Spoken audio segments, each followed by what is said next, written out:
Hello, everybody. I hope you guys are having a fantastic day. I'm gonna put my hat on because this is gonna be a little bit disgraceful. Um, I have to keep it a buck with you guys. I have to keep it real with you guys. Today is a very sad day, just not clickbait, and I got some very, very bad news pertaining to Palantir. Palantir might have met its match. It might be going to zero. There's a competitor that's coming out with a super blazingly fast alternative. You see the creators from OpenAI is coming out with ChatGPT for enterprise. It's going to be twice as fast as ChatGPT 4 is right now. There's not going to be a cap for usage if you guys use ChatGPT 4. You pay $20 a month and you can only do 25 messages every 3 hours. That's very important if you have a business. And you can train the model for your specific use cases, for your proprietary data, and for your specific needs.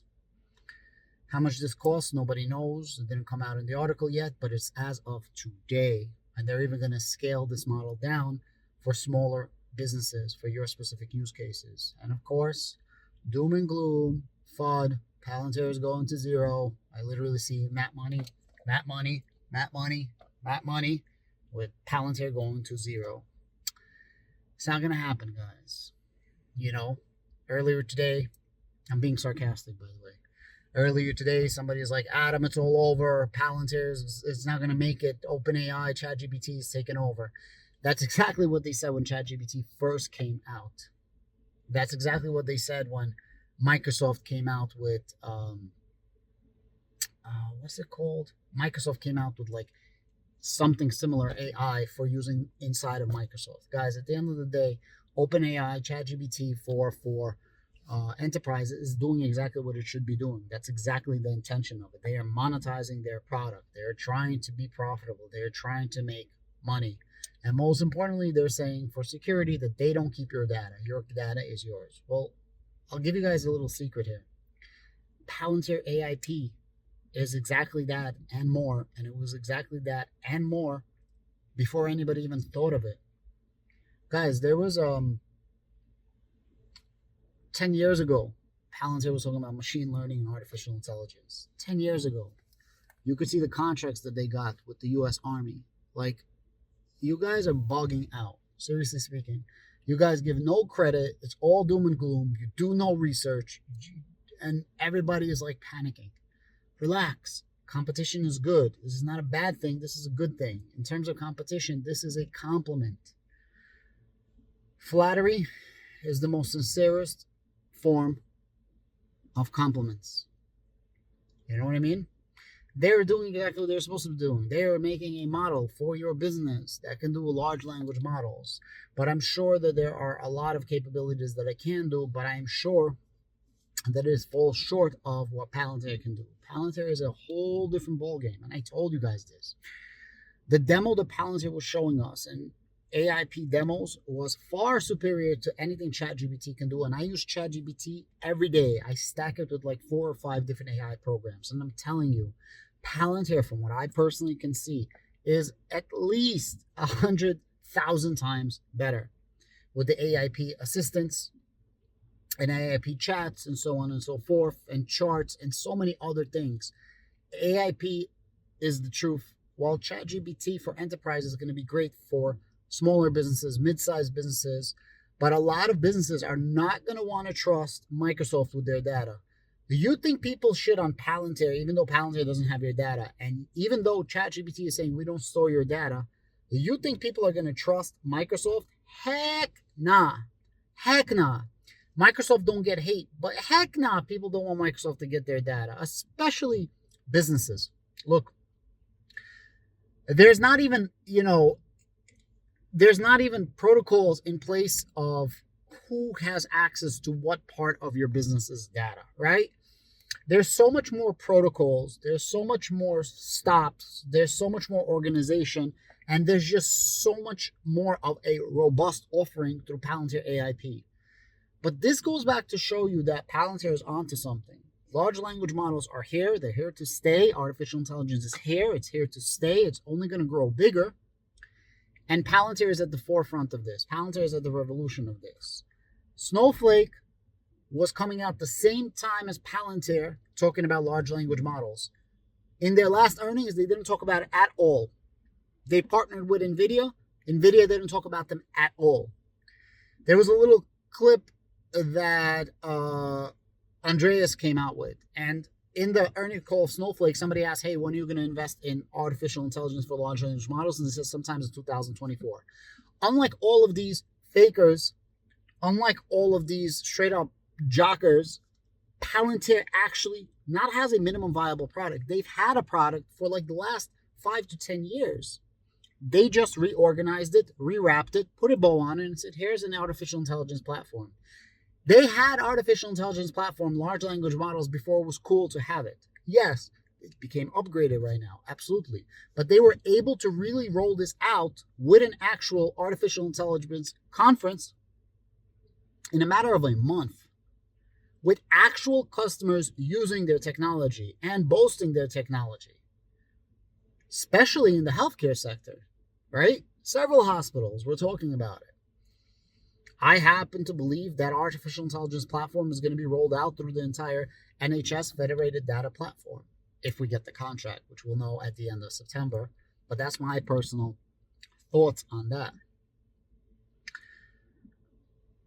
Now you're about to have Palantir AIPCon 2, September 14th. So literally in a matter of 3 months, they're going to have 2 artificial intelligence platform conventions, and they had an artificial intelligence platform demo.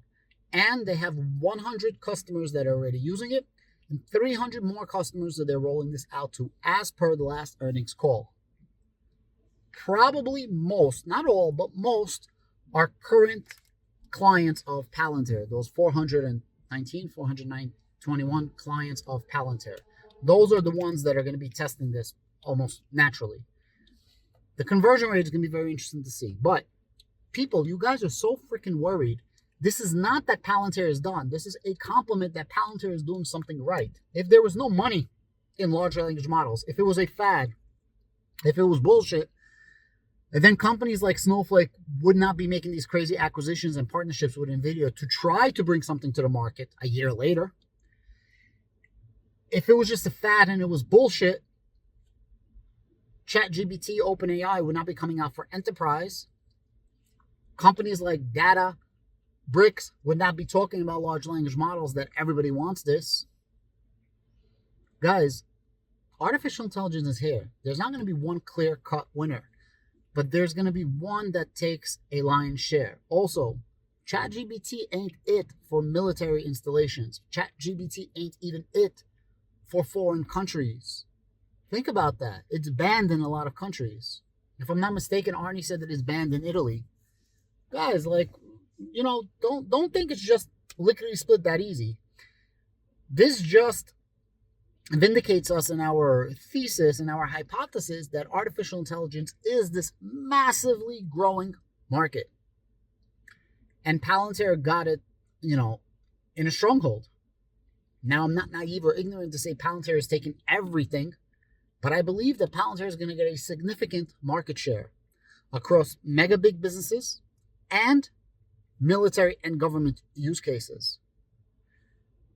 If ChatGPT has something, fantastic. I will put my money on Palantir, as I did and will. That Palantir's AIP is going to be significantly better, but that doesn't mean that they're going to take the entire market, because they don't know how to dumb down their product.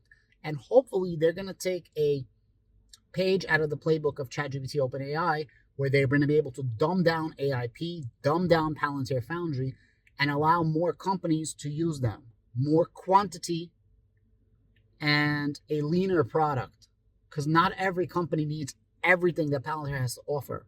I'm praying that this happens so that we can increase our revenue, increase our customer base, so on and so forth.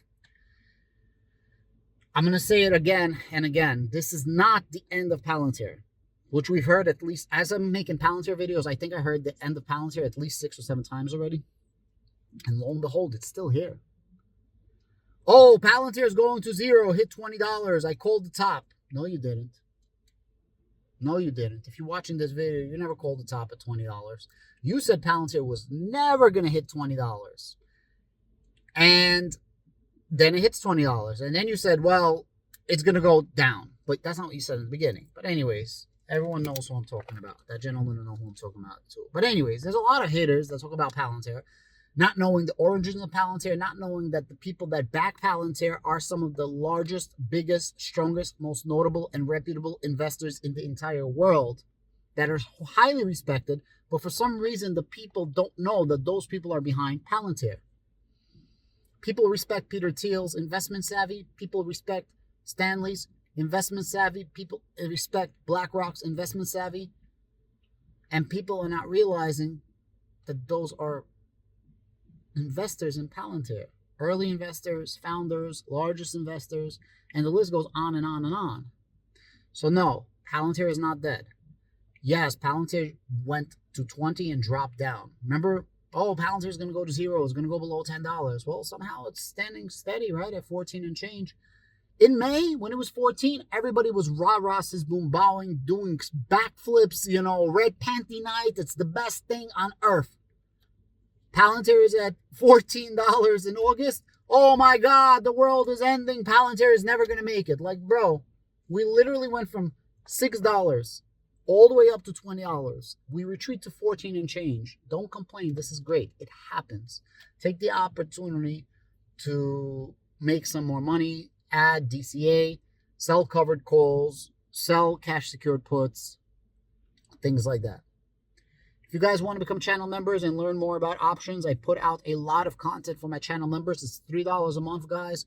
I think you guys are going to have a very, very good ROI, return on your investment, for that $3. I talk a lot about options, and not just buying options, but specifically selling options, both calls and puts, the wheel strategy, and how to make a pretty passive residual income in the stock market. And yes, it is possible. And yes, I use my own examples. And yes, I have a shit ton of videos for my channel members that I take the time out to answer their questions and really go through the motions. If you want to become channel members, I think it's honestly the best $3 value on the entire internet. You guys can ask any of my channel members. I was literally talking to one of them earlier today. Shout out to Midwest. I hope that trade goes good for you. And yeah, it's not the end of Palantir. I'm looking forward to see what's going to happen in the future. And I think 2024 is going to be an extremely, extremely bright year for Palantir. And I honestly think that Palantir is going to hit $20 plus for 2024. I think 2024, end of 2024, Palantir will be $20 plus. That's what I believe. Thank you very much. Have a great day. And remember, OpenAI is doing exactly what they're supposed to be doing. They're expanding their product offering. We knew this was going to happen. We spoke about this before. They're essentially copying Palantir, right? Not to that extent, but they are copying Palantir. Palantir is first to market, so they're going to have first mover advantage. Thank you very much. Have a great day.